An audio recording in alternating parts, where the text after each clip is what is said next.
दोस्तों x power zero का मान 1 जो होता है, क्यों होता है, कैसे होता है, वो आज आपको प्रूफ करके बताने वाले हैं। ठीक है, आप लोगों को तो अच्छी तरह से पता होगा, कोई भी संख्या का पावर जीरो होता है, ठीक है, उसका मान हमेशा क्या होता है, 1 होता है, पता है ना। यदि हाथी के पावर भी यदि जीरो रहेगा, ठीक है, यदि हाथी के पावर भी यदि जीरो रहता है तो इसका भी मान हमेशा क्या होगा, 1 होगा ना। यदि आदमी के भी पावर यदि जीरो रहेगा, ठीक है, आदमी के भी यदि पावर यदि जीरो रहेगा, इसका भी हमेशा मान क्या होगा, 1 होगा ना। तो हाथी के पावर भी जीरो रहे या आदमी का पावर जीरो रहे, कुछ भी रहे, ठीक है, यदि उसका पावर यदि जीरो रहता है तो उसका हमेशा मान क्या होगा, 1 होगा। क्या होगा, 1 होगा। और 1 क्यों होता है वो आज आपको प्रूफ करके दिखाने वाले हैं। ठीक है, तो चलिए ध्यान दीजिए क्या है। देखिए एक्स पावर जीरो बराबर 1 सब जानते हैं, हमें अच्छी तरह से पता है, बट ज़्यादातर स्टूडेंट को ये पता नहीं होता है 1 तो होता है बट क्यों होता है, वही उनके लिए वीडियो बनाए हुए हैं ताकि यदि जिन्हें नहीं पता है वो आज जान जाएंगे। ठीक है, चलिए एक्स पावर जीरो रहे या किसी संख्या पावर जीरो रहेगा तो हमेशा मान 1 होता है, ये तो सबको पता है। 1 क्यों होता है वो आपको दिखाएंगे। एक्स पावर जीरो है बराबर 1 मान होता है ना। देखिए एक्स पावर जीरो को हम क्या लिख सकते हैं, बोलिए 1 - 1 लिख सकते हैं, बताइए।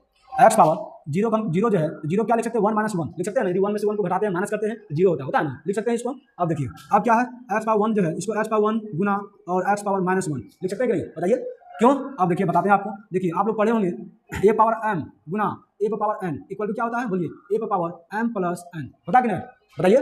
तो इसको हम तोड़ करके इस तरह लिख सकते हैं, क्या लिख सकते हैं ना। देखिए बेस सेम है, पावर जुटा है ना। देखिए बेस सेम था तो ए पर पावर m प्लस n लिखे हैं, ठीक है कि नहीं। तो वही यहाँ पर क्या था, एक्स पावर 1 - 1 था ना। इसको तो हम इस तरह लिख सकते हैं। देखिए ए पावर m प्लस n जो है इसको तोड़ेंगे क्या होगा, बोलिए। यहाँ देखिए ए पावर m गुना ए पावर n होगा ना, वही इसको तोड़कर इस फॉर्म में लिखे ना। ठीक उसी प्रकार इसको हम तोड़ करके इस फॉर्म में लिख सकते हैं कि नहीं, बताइए। एक्स पावर 1 - 1 है, हम क्या नहीं लिख सकते हैं, एक्स पावर 1 गुना एक्स पावर -1 लिख सकते हैं ना। देखिए बेस सेम है, पावर जुटेगा कि नहीं, बेस में पावर जुड़ेगा तो एक्स पावर 1 - 1 आ जाएगा ना। हम इसको इस तरह लिख सकते हैं, ठीक है। अब आगे देखिए अब क्या करना है, बोलिए एक्स पावर 1 है गुना ये देखिए एक्स पावर -1 कितना है, -1। यदि नीचे इसको करेंगे, नीचे लाएंगे तो क्या माइनस से प्लस होगा, बोलिए तो एक्स पावर +1 हो जाएगा ना। यदि इसको ऊपर करेंगे तो एक्स पावर -1 हो जाएगा, होगा ना। वही इसको यदि बटे में लिखेंगे, ठीक है, 1/x पावर 1 हो जाएगा, क्यों, माइनस से प्लस होता है ना, जब बटे में करते हैं तो। चलिए बटे में वही करनी है, 1/x पावर 1 हो गया ना। अब देखिए यहाँ देखिए एक्स पावर 1 है, यहाँ भी एक्स पावर 1 है ना। ये दोनों करा दीजिए, कर गया, क्या बचा, ये बोलिए 1 बचा, तो 1 हो गया, बोलिए ये प्रूफ करना था ना, ये हो गया आपका प्रूफ। क्या, तो अब आप लोग को अच्छी तरीके से समझ में आ गया होगा कि 1 किस तरीके से होता है, ठीक है।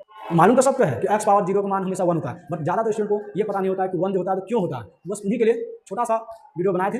चलिए मिलते हैं अगले वीडियो में, जो क्वेश्चन आपके लिए लाते हैं हमेशा, जो मैथ से बहुत सारा सवाल जो भी पूछा हुआ रहता है, जो भी पिछले ईयर में जो भी पूछा हुआ, रेलवे चाहे एसएससी चाहे बैंकिंग, कोई भी चीज़ का रहता है मैथ का सवाल, कोई भी चीज़ में यदि मैथ से रिलेटेड सवाल पूछा हुआ है तो वो कंसेप्ट प्लस ट्रिक के द्वारा बहुत सारा सवाल हम बताते हैं इस चैनल के माध्यम से। और वो सवाल को बताते हैं जो प्रीवियस ईयर मतलब पिछले ईयर में जो एग्जाम में पूछ चुका है, समझिए, जो एग्जाम में आ चुका है, जो एग्जाम में पूछ चुका है, वही सवाल आपको हम आपके बीच लाते हैं और उस सवाल को कंसेप्ट प्लस ट्रिक दोनों के माध्यम से बताते हैं, ठीक है। यदि आप लोग मेरा चैनल को यदि लाइक अभी तक नहीं किए या सब्सक्राइब नहीं किए हैं, जरूर सब्सक्राइब कर लीजिएगा और दोस्तों भी शेयर जरूर करिएगा, ठीक है, ताकि जब भी सवाल आए आपके बीच सबसे पहले नोटिफिकेशन आपके पास जाए, ठीक है। चलिए मिलते हैं अगले वीडियो में क्वेश्चन के साथ। धन्यवाद, जय हिंद।